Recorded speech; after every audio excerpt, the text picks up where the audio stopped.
Paul Menard. Got to give it to him. Brickyard 400 winner. Good win today. At Indianapolis Motor Speedway.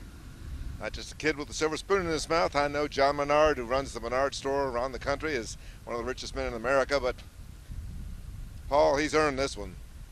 Worked hard for it. Richard showed us. Victory Lane, Brickyard 400. Yes, it was a gas mileage race, but hey, he had to be brave to do it. Slayer Lobby, his crew chief, brave enough to try it. Of course, so did 14 other guys too. In the final miles of the Brickyard 400, 90 miles to go, everybody fueled up, and 75 miles to go, just about everybody who thought they had a chance to win came back in under green. Well, Slicker said, let's try it, Paul. Paul pulled it out. Just barely over fast closing Jeff Gordon.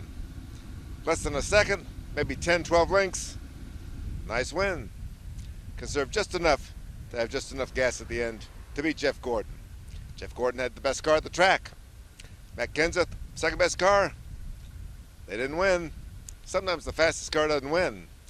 But Paul Menard had a top 10 car. Ran well. In fact, he was running third at one time until NASCAR gave him a penalty for crewmen falling down on pit road. Well, you'll have that sometimes. And all the other guys that we were looking at, well, Casey Kane got knocked out in a crash. And everybody else seemed to have problems. Problems here, problems there. Kyle Busch had a lot of problems. Poor Kyle Busch. Got run over here, got run over there, bounced into the wall. Hadn't been a couple of good weeks for him. He'll have to snap out of that at Pocono this next week. Mike Mulhern.